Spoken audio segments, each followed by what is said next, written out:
दुनिया के कई देशों में ओमिक्रॉन बड़ा खतरा इस वक्त बन गया है। ब्रिटेन जैसे छोटे देश में एक दिन में 1-1 लाख केसेस सामने आ रहे हैं। तो क्या हमें चुनावी रैलियों को लेकर ज्यादा सावधान नहीं रहना चाहिए? क्या हमें रैलियों को लेकर इलाहाबाद हाईकोर्ट के हिदायत पर अमल नहीं करना चाहिए? फैसला चुनाव आयोग को लेना है, लेकिन हाईकोर्ट की सलाह पर भी सियासत शुरू हो गई है। कोई हाईकोर्ट की टिप्पणी को बीजेपी की तरफ से की गई साजिश बता। एक सभी पार्टियों की ऑल पार्टी मीट बुलाई, सभी विपक्षी दलों को एकत्रित कीजिए और चर्चा कीजिए कि चुनावी रैली का क्या विकल्प हो सकता है। क्या नुक्कड़ सभाएं विकल्प है? जैसा कि इलाहाबाद हाईकोर्ट ने यह भी कहा है कि टेलीविजन का माध्यम आप अपनाएं, तो क्या इलेक्शन कमीशन बजट बढ़ाने का काम कर सकता है कि टीवी के माध्यम से प्रचार हो सके? क्या सभी सारी काम की बातें मुझे आपकी 3-4 लाइनों में अभी दिखाई दी है, उससे पहले मुझे सिर्फ राजनीति दिखाई दी। लेकिन आप राजनीतिज्ञ हैं तो आप राजनीति करेंगी, मैं ये मान के चल रही हूँ। रागिनी जी, आपने अपनी शुरुआत 1 मिनट खत्म कर लो रूबिका, 1 मिनट खत्म 20 सेकंड। आपने ठीक कहा। हाँ, आपने ठीक कहा। देखिए, जो राजनीतिक दल है उन्हें राजनीति तो करनी ही पड़ेगी, लेकिन क्या राजनीति एक सकारात्मक ढंग से हो रही है? इस पर तो बड़ा सवाल पूछा ही जाएगा। और वो सकारात्मक तभी हो सकती है जब सड़क से लेके संसद तक विपक्ष की बात सुने, क्योंकि विपक्षी दल भी तो जनता का प्रतिनिधित्व कर रहे हैं। ठीक है। और मैं तो ये जानना चाहती हूँ कि अकेले मोदी जी क्या बंद कमरे में निर्णय लेकर फिर से वही विनाश का मंजर दिखाएंगे? निगाहों में है जलती चिताओं का मंजर, चमकते हैं जुगनू तो दिल कांपता है। आप ही के चैनल पर बैठकर सारे कोविड के डिबेट मैंने किए थे और आप गलत कह रही थी कि अपनी सारी पुरानी बातों को भूल जाइए। गलतियों को भूलना नहीं चाहिए, क्योंकि गलतियां अगर भुला दी जाए तो दोहराई भी जाती है। ठीक है रागिनी, अब मैंने आपको पूरा मौका दे दिया अपनी बात, लेकिन मुझे लगता है हिंदुस्तान के आप 3 मिनट से ज्यादा अपनी बात रख चुकी हैं और मैंने आपको इतना मौका दिया। आप राजनीति कीजिए, ये आपका काम है, कोई आपको नहीं रोक रहा है।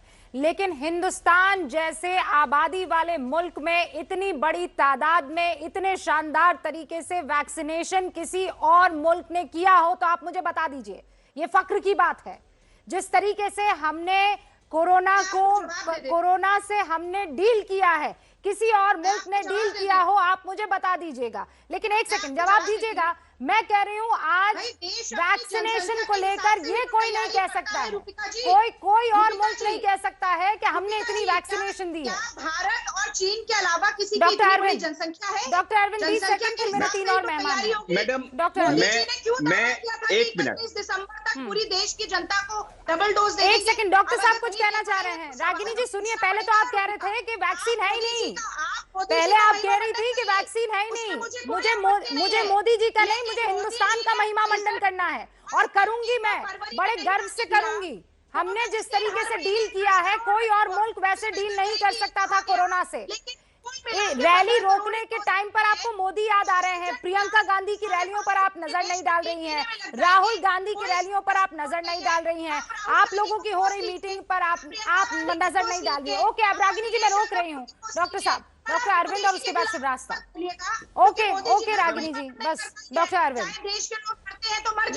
बस रागिनी जी, बस रागिनी जी, डॉक्टर अरविंद। मैडम, मैं आपका मोदी फोबिया मैं कुछ नहीं कर सकती। मुझे इस शो से साइन आउट करने की इजाजत दीजिए। मैं इस राजनीतिक पचड़े में इसे राजनीतिक में होने नहीं दूंगी। मैं इतना आपसे वादा कर लेती हूँ, ये राजनीतिक होगा नहीं सर। जानकारी देके मत बुलाइए ना, आपने पॉलिटिकल गेस्ट को बुलाया है। नहीं रागिनी जी प्लीज इतना सम्मान कीजिए। एक डॉक्टर है और वो देखिए आपकी राजनीति की वजह से आज डॉक्टर्स भी एक पेज पर नहीं आना चाहते हैं। डॉक्टर रागिनी आप तो प्लीज आप देखिए तो सही। मेहमान मैंने बुलाए और वो वहां से इसलिए चले गए क्योंकि आप यहाँ राजनीति करती आ रही हैं।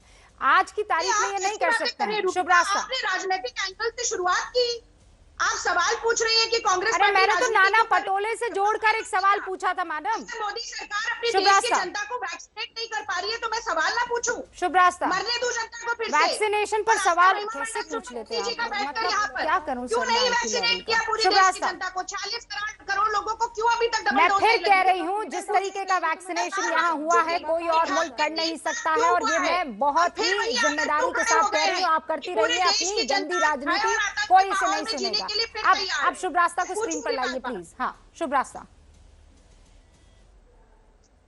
जी।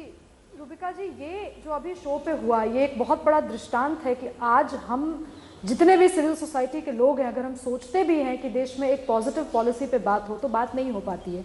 बहुत दुख हुआ इस बात को जानकर कि एक मेडिकल प्रोफेशनल शो से चले गए। और मैं ये इसलिए कह रही हूँ क्योंकि जो बात की जा रही थी, आपने सबसे पहला वक्तव्य किसी मेडिकल प्रोफेशनल से ही लिया, उन्होंने बहुत निष्पक्ष होकर के बात रखी।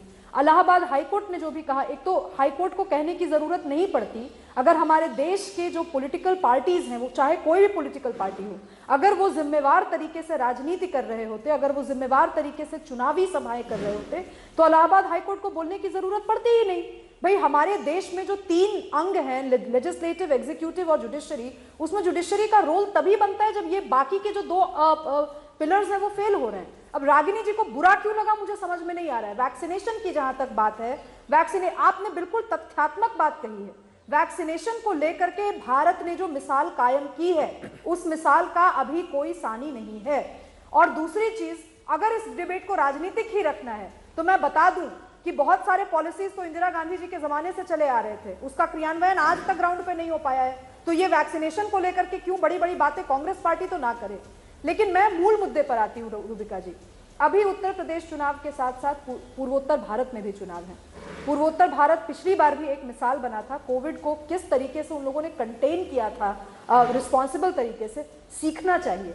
आज भी जब चुनावी रैलियां होंगी रूबिका जी, तो एक बार हमारे देश के सभी पॉलिटिकल पार्टीज को एक बार बैठ करके सोचने का समय है कि डिजिटल इंडिया आज इतना आगे बढ़ चुका है, क्या चुनावी रैलियों को डिजिटल नहीं किया जा सकता?